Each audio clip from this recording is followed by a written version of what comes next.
ছেলে তো একটা নারীর কাছ থেকে অনেক কিছু চায় না, অনেক কিছু চাওয়ার থাকে, সে যে গুণে চাইছে তার সেই গুণে আমি পূর্ণ করেছি। পূর্ণ করেছেন? হ্যাঁ। বিয়ে ছাড়া? হ্যাঁ, বিয়ে তখন তার সাথে আমার বিয়ে ছিল না, তার সাথে সম্পর্ক ছিল শুধু।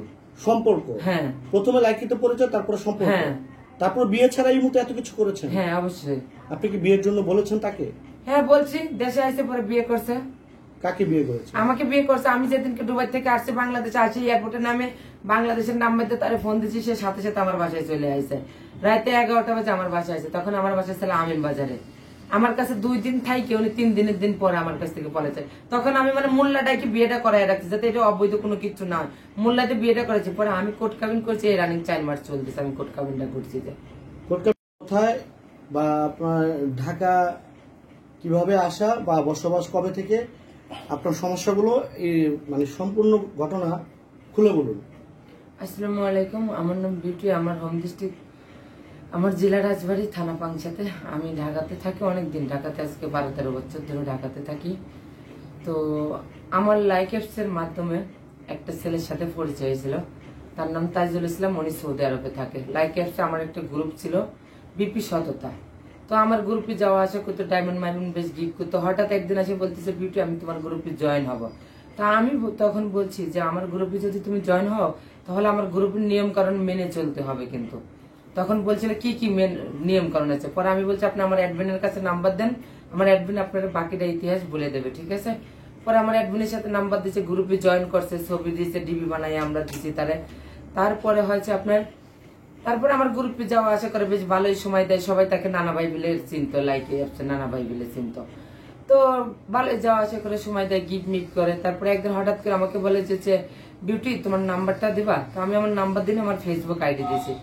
পরে ফেসবুক আইডি দেওয়ার পরে আপনার ফেসবুকে আমরা অনেক দিন কথা বলছি, ফেসবুকে অনেক দিন আমরা কথা বলছি মেসেঞ্জারে। কথা বলার পরে হয়েছে আপনার পার্সোনাল এই মুতে আইছি। তো হঠাৎ করে আমাকে একদিনকে প্রশ্ন করে, তুমি তো অনেক ছেলের সাথেই কথা বলে, সময় কাটানোর লেগে যাস, তুমি তো একা একা থাকো, সময় কাটানোর লেগে কথা বলো। তো আমি বলে হ্যাঁ আমি সময় কাটানোর লেগে কথা বলি। তাহলে বাইরে যাওয়ার কোনো দরকার নাই, আমরা একই তো ফ্যামিলির লোক, আমরা মিলেমিশে থাকি, ঠিক আছে বেশ ভালো কথা। উনি যতক্ষণ আমাকে অফার দিচ্ছে আমি অফারটা একসেপ্ট করছি। একসেপ্ট করার পরে তারপর আমরা পার্সোনালি অনেক দিন কথা বলছি, অনেক দিন তার সাথে আমি কথা বলছি। কথা বলার পরে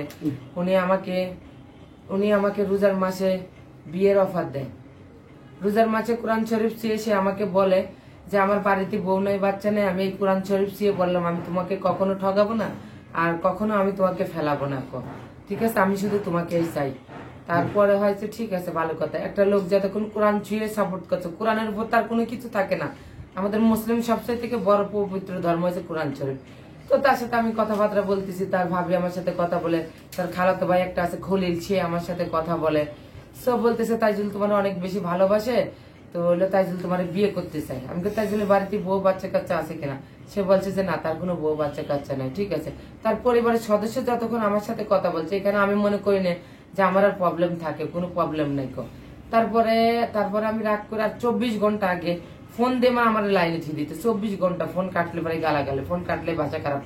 যদি ইমোর ফোন কাটিয়ে দিতাম আপনার, ইমোর ফোন যদি কাটিয়ে দিতাম আপনার ডলার দিয়ে ফোন দিত উনি আমাকে, 24 ঘন্টা ডলারের ফোন দিয়ে লাইনে রেখে দিত। তো তারপরে রাগ করে আমি কি করলাম, দুবাই চলে গেলাম। উনি আমার ছুটির কাগজ দিছে, তারপর টিকিট কবে এভরিথিং সবকিছু উনি আমার দিছে যে আমি দেশে আসতেছি। তারপর রাগ করে আমি 20 তারিখ 15 তারিখে আমি চলে এসেছি দেশের বাইরে দুবাইতে।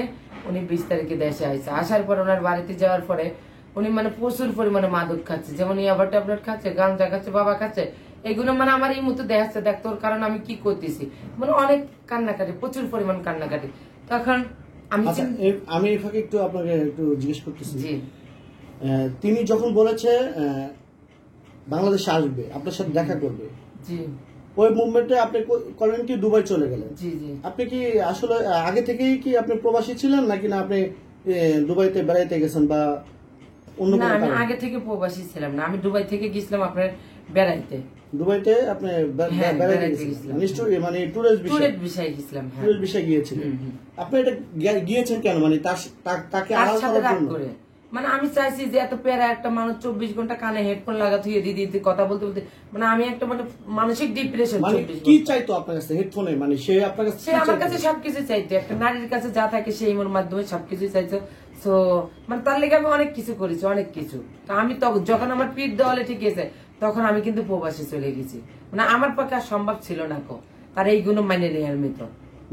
মানে আপনি ইমু একটা নারীর সাথে ইমুতে একটা ছেলে কি চাইতে পারে?